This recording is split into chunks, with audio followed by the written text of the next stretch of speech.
Hey guys, it's Deb. I thought I would let you watch me.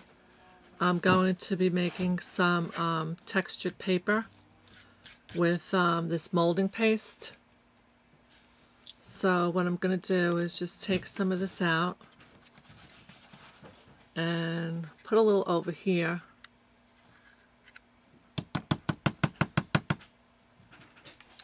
And then I'm going to take a sponge and I'm just going to sponge this out on the paper.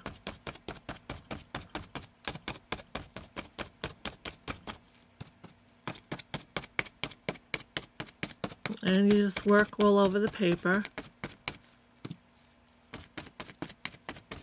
And if you got large peaks, if you get them, don't worry about it because we're going to go back with the spatula and thin them out a little.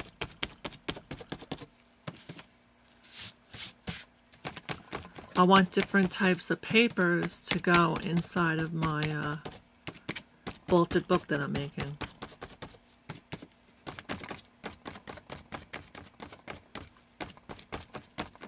So I'm just working this around the paper. And I'm not going to do a whole page because I don't want to use all this up. And I'm going to be sending some of this to a few girls out there that I want to have.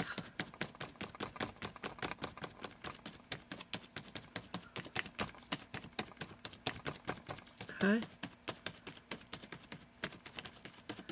Now this is going to have to dry, so there'll be a part 2 where I'll take it after it dries, and I'll show it to you.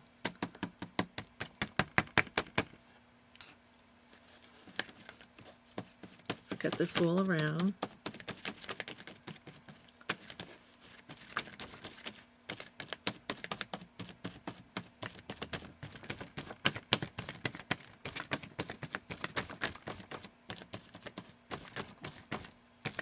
Okay. Spread it out a little bit more.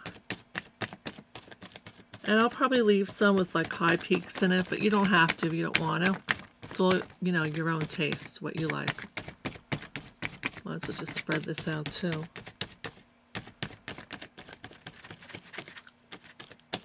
I'm not sure if Michael sells this molding paste because I got this at an art supply shop.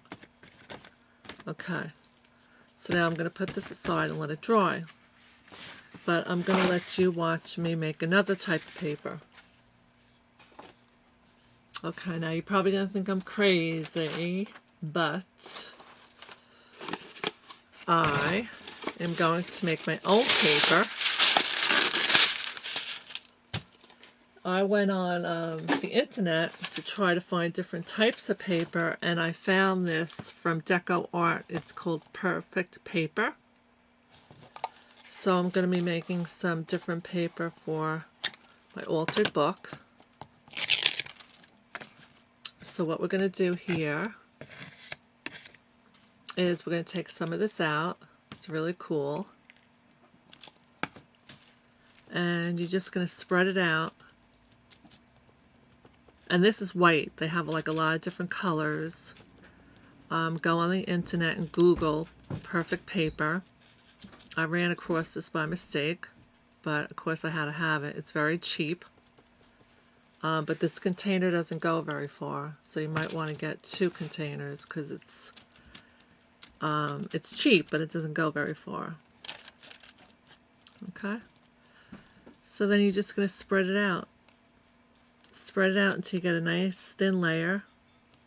And if you're in a rush, the directions say if you're in a rush to get it to dry, put paper towels on it to like soak up the water, but I wasn't in a rush. I'll show you one that I did with a different color. This one I'm going to do a little different. I'm going to put newsprint in this. Okay, so after you spread this out, you want to get a thin layer. You don't want it too thick. This is so cool. I was like, oh, I could make my own paper. How exciting. My altered book is going to have all this cool stuff in it.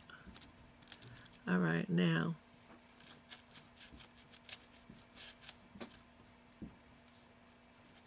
That looks good, right?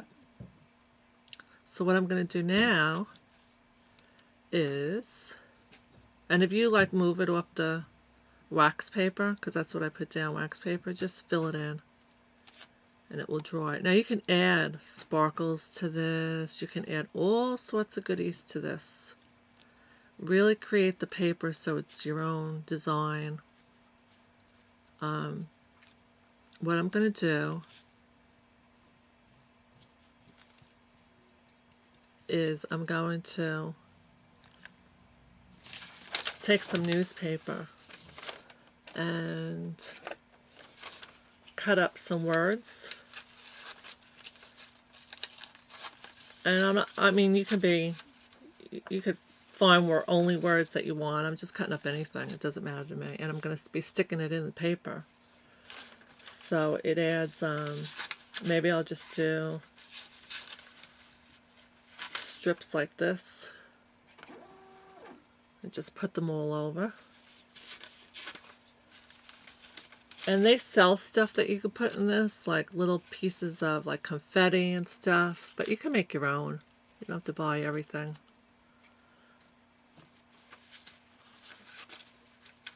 Because then we're going to grunge it up.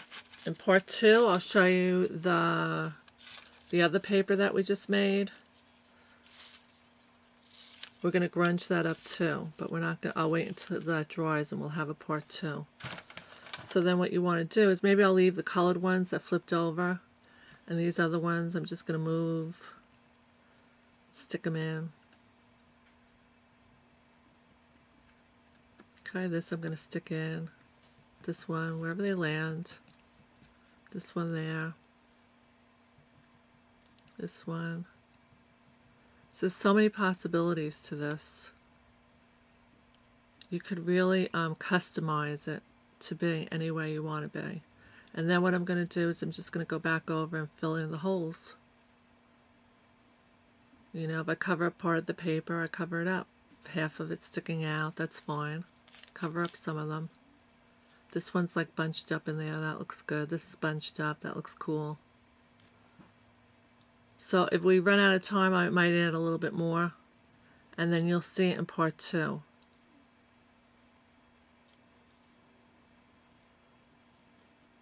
This is very, very cool.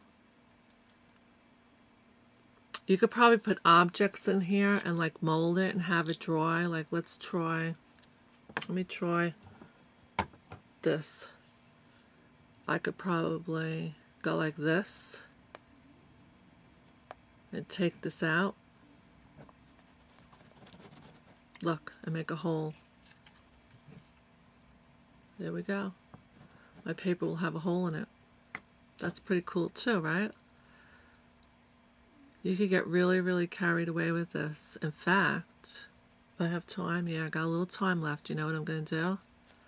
I'm going to get a button and see what it's like if I put a button in it. Ooh, or maybe even a key.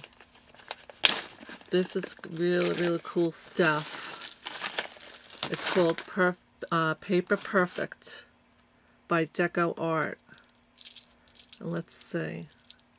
I'm going to put, oh, it's a white button, but that's okay. I could probably paint it. Let's put a black button over there. And I have other buttons here that have like different shapes to them. Here's a red button. Okay, I think that's it for the buttons. I don't want to get carried away with all buttons. Alright, so part 2, I'll show you this dried with the hole in it and the buttons and the paper. I'm probably going to add a little bit more paper. And we're probably going to paint this. We're going to do something with this and also with this. We're going to paint this and make it look like old paper with the design in it. Alright, so stay tuned for part 2, guys. I'll see you later. Bye.